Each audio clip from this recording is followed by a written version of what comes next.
मैं Mumtaz Ahmad Khoja, teacher government UPS Bir and Khanpati 6 की social and political science से क्लास लेकर आपकी खिदमत में हाजिर हूँ। अजीज़ तलबा व तालिबात, उम्मीद है कि आप खरीद से होंगे। मैं उम्मीद करता हूँ कि आप हमारा भरपूर साथ देंगे। अजीज़ तलबा व तालिबात, आज का हमारा लेसन जो है वो है डेमोक्रेटिक फॉर्म ऑफ गवर्नमेंट। इससे पहले आपने इस सबक से पहले आपने पढ़ा था व्हाट्स गवर्नमेंट, जहाँ हमने आप तलबा और तालिबात को बता दिया था कि ये गवर्नमेंट जो है it is by the people and for the people and it's for the service of the people. जब गवर्नमेंट नहीं है तो हम सेफ नहीं हैं, गवर्नमेंट है तो हम सेफ हैं। हमारे बहुत से मसाइल हैं जो गवर्नमेंट हल करती है। अगर गवर्नमेंट नहीं है तो हमारा तो तमाम निज़ाम ज़िंदगी जो है ये धर्म भरम हो जाएगा, तो तमाम चीज़ें जो हैं ये बैठ जाएंगी। अजीज़ तलबा और तालिबात, आज हम एक इसी के हवाले से गवर्नमेंट के ही हवाले से हम एक नए टॉपिक लेकर आपकी खिदमत में हाजिर हुए। वहाँ हमने ये भी पढ़ा था the government has many types. The most 2 important types of the government are democratic form of the government and monarchy types of government।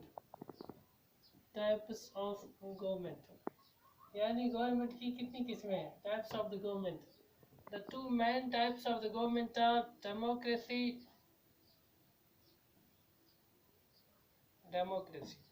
and the second main branch of the government is monarchy। But today's topic is democracy and we will discuss monarchy later on। बाद में हम monarchy के बारे में पढ़ेंगे, लेकिन आज हम डेमोक्रेसी के बारे में पढ़ते हैं। What's democracy? My dear students, as you know, in India we have the democratic form of government। हम हिंदुस्तान के अंदर जिस गवर्नमेंट जो गवर्नमेंट चल रही है इंडिया के अंदर, हमारे हिंदुस्तान के अंदर, वो है डेमोक्रेसी। The democracy democracy. पहली चीज हम देखेंगे ये डेमोक्रेसी होती क्या है। What is democracy? What is democracy? अजीज तलबा व तालिबात, वो हुकूमत जिसमें लोग बराह रास्त हिस्सा लेते हैं, अपने नुमाइंदे चुनते हैं वोटिंग के जरिए। In this type of government, the voting takes place। इस ताज़ा हुकूमत में लोग अपने नुमाइंदे चुनकर आगे भेजते हैं। यानी ये हुकूमत जो है ये लोगों की राय से बनती है। यानी ये डेमोक्रेसी जो है ये लोगों की राय से बनती है, ऐसे लोग बनाते हैं। यानी इसमें लोगों का हाथ होता है। कैसे होता है कि लोग अपने नुमाइंदे वोट्स के जरिए चुनते हैं। अब अजीज तलबा और तालिबात, आपने देखा होगा कि हर 5 साल के बाद या 6 साल के बाद वोटिंग होती है। बहुत सारे लोग आते हैं, बैलेट बॉक्स के जरिए होती है या फिर इलेक्ट्रॉनिक वोटिंग मशीन के जरिए होती है। आपने भी देखा होगा कि आपके मोहल्ले में भी पिछले साल बहुत सारे लोग आए थे इलेक्ट्रॉनिक वोटिंग मशीन लेकर। बहुत सारा अमला था जिसमें जितने भी बड़े लोग थे आपके घर में, 18 साल से ऊपर जितने भी लोग थे, उन्होंने वोट कास्ट किए। तो वोटिंग से पहले बहुत सारे लोग आपके पास आते हैं वोट मांगने के लिए। यानी आप हमें वोट दीजिए, हम आपकी के मसाइल जो हैं वो आला हुकाम तक पहुंचाएंगे। देखो, गांव में सड़क का मसला होता है, स्कूल का मसला होता है, बहुत सारे मसाइल होते हैं, ड्रेनेज वगैरह जितने भी काम के मसाइल होते हैं वो हम अपने नुमाइंदों के जरिए हल कराते हैं। देखो अजीज तलबा और तालिबात, हम इंडिया के अंदर सबसे बड़ी दुनिया की सबसे बड़ी डेमोक्रेसी जो है वो इंडिया को माना जाता है। यानी जमहूरियत के एतबार से इंडिया सबसे बड़ा जमहूरी मुल्क है। यानी इस मुल्क के अंदर लोग खुद हुकूमत बनाते हैं, खुद अपने नुमाइंदे चुनते हैं। अजीज तलबा और तालिबात, चलिए किताब पर आते हैं, देखते हैं हमारा सबक आज क्या है। Democratic government. India is a democracy. This achievement is the result of a long and eventful struggle of the Indian people. यानी हिंदुस्तान को जमहूरी मुल्क बनने में, ये गवर्नमेंट हासिल करने में बहुत मसाइल झेलने पड़े हैं। बहुत कोशिश करके, बहुत स्ट्रगल करके, बहुत कोशिश से ये इंडिया जो है ये जमहूरी मुल्क बना। There are other places in the world where people have also struggled to have democracies. बहुत सारे ममालिक दुनिया के अंदर जो है वो आज तक भी डेमोक्रेसी के लिए तरस रहे हैं। वहाँ कौन सी हुकूमत है? बहुत सारे मुल्कों के अंदर डेमोक्रेसी भी है, लेकिन बहुत सारे ममालिक ऐसे हैं जहाँ डेमोक्रेसी नहीं है, वहाँ मोनार्की है। Where people have also struggled to have democracies. You know that the main feature of a democracy is the people have the power to elect their leaders. The one of the most and leading feature of democracy, one of the leading feature of democracy is that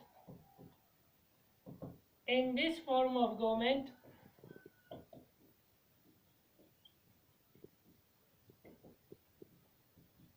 people elect their representatives. People elect their representatives.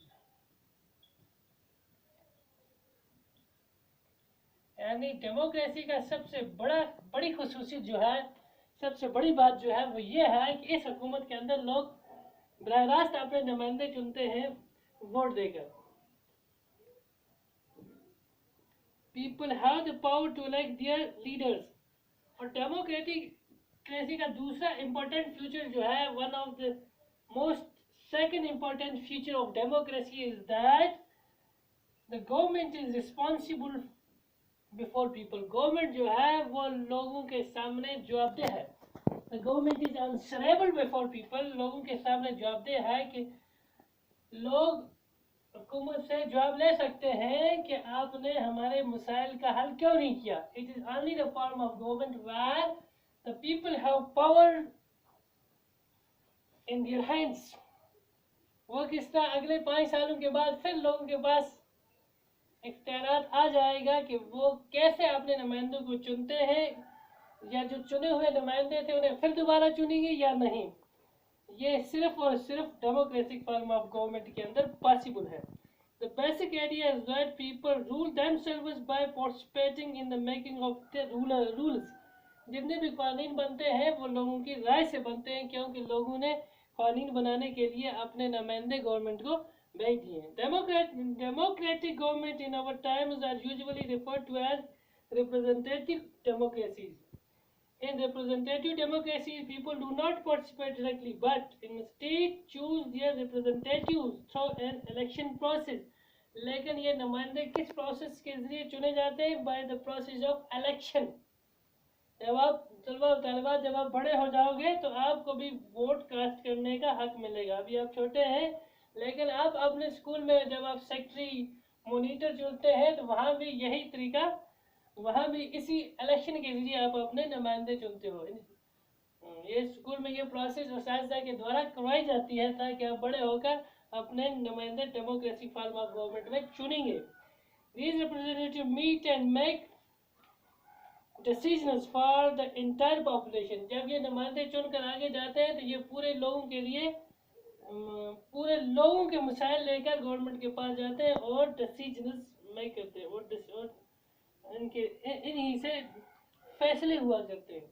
These days the government cannot call itself democratic unless it allows what is known as universal adult franchise। यानी जब तक adult franchise नहीं होगा, जब तक लोगों को vote देने का हक नहीं होगा 18 साल के बाद, तब तक कोई भी मुल्क जो है वो डेमोक्रेटिक कंट्री नहीं कहलाई जाएगी।